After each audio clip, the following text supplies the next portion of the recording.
భారత్ మాతా key, Bharat మాతా key.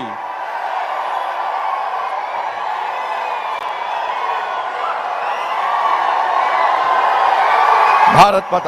ఆగండి ఆగండి ఆగండి, ప్లీజ్ ప్లీజ్ ప్లీజ్. నేను మాట్లాడితే మోడీ గారు వస్తే మధ్యలో ఆపాల్సి వస్తుంది అన్న. Please please. భారత్ మాతాకి జై శ్రీరామ్. వీళ్ళను గట్టిగా పడుతుంది, నేను తక్కువ పడుతుంది. అవునా కదా? ఈ సౌండ్ ఉంటుందా అన్న? జగిత్యాల గడ్డ అంటే, కరీంనగర్ ఉమ్మడి జిల్లా అంటే ఒక్కసారి మనకు గుర్తు రావాలన్నా, నక్సలైట్ల చేతిలో ప్రాణ త్యాగం చేసినటువంటి షహీద్ జితేంద్రనకు పురుడు పోసిన గడ్డన్న ఇది. రామన్న గోపన్నలు బలిదానం పవిత్రమైన గడ్డన్న ఇది. నా మధుసూదన్ గౌడ్ ప్రాణ త్యాగం చేసినటువంటి పవిత్రమైన గడ్డన్న ఇది జగిత్యాల గడ్డ. వాళ్ళు పైకెళ్ళి చూస్తున్నారన్న, అరే మేము దేనికోసం బలిదానం చేస్తామో ఆ కళ సాకారం కాబోతున్నది. అటువంటి నా పవిత్రమైన గడ్డలో మా అన్నదమ్ముల పౌరుషం తగ్గింది అంటే వాళ్ళు భరిస్తారా అన్న? భరిస్తారా? భరిస్తారా? అటువంటి వీరులకు పురుగు పోసినటువంటి గడ్డ మీద ఇలా పిఎఫ్ఐ లాంటి లుచ్చన కొడుకులు ఇక్కడ అడ్డబెట్టి పాకిస్తాన్ జిందాబాద్ అని చెప్పి నినదీస్తూ ర్యాలీలు తీస్తే వాళ్ళకు ఆర్థిక సాయం చేసుకోవడానికి, వాళ్ళకు సహకరించడానికి చెవులకెళ్ళి రక్తం కారణలేదా? కారణలేదా? మా జితేందర్ అన్న, మా రామన్న, గోపన్న, మధుసూదన్ కూడా చూడాలలేదా అన్న? వాళ్ళు చస్తామని తెలుసన్న, వాళ్ళకు చనిపోతామని తెలుసన్న, చంపుతామని వార్నింగ్ ఇచ్చిరన్న, పోస్టర్లు ఇచ్చిరన్న, టైం డేట్ ప్లేస్ డిసైడ్ చేసిరన్న. కానీ ఈ రోజు నా జితేందర్ అన్న, నా మధుసూదన్ గౌడ్, నా రామన్న, గోపన్న జెండాని పట్టి ఇంకా పోలేదన్న.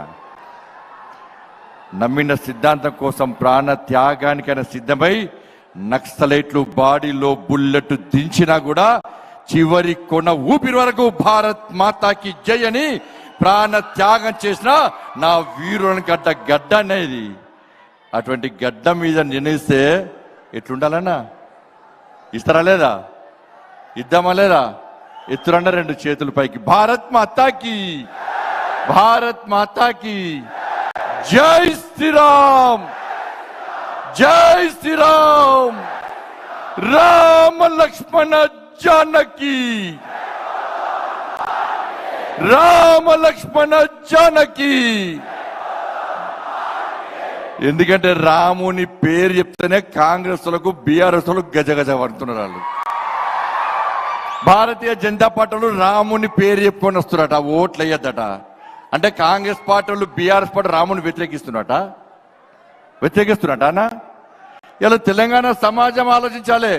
భారతీయ జనతా పార్టీ పక్కా బరాబర్ బరాబర్ రాముని గుడి కట్టిన పార్టీ.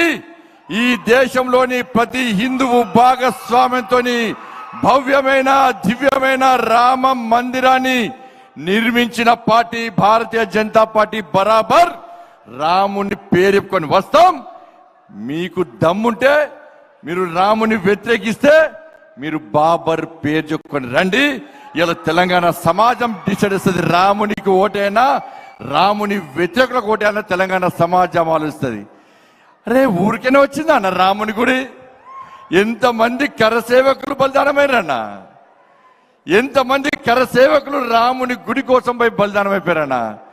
ఆ కరసేవకులను కాల్చి చంపినటువంటి మూర్ఖత్వపు ములాసింగ్ పార్టీతో పొత్తు పెట్టుకున్న కాంగ్రెస్ పార్టీకి ఈ తెలంగాణ రాష్ట్రంలోని, ఈ దేశంలోని హిందువులు ఏ విధంగా ఓటేయాలని ఓటేస్తారో కాంగ్రెస్ పార్టీ సమాధానం చెప్పాలి.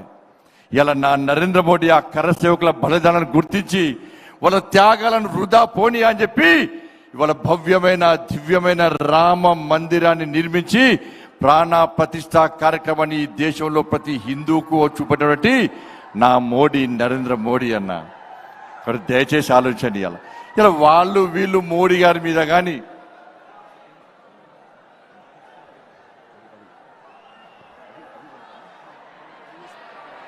భారత్ మాతాకి నరేంద్ర మోడీ గారు వచ్చింది కాబట్టి అందరూ కూడా వారి స్వాగతం పలకాలి. భారత్ మాతాకి జై శ్రీరామ్. జై శ్రీరామ్.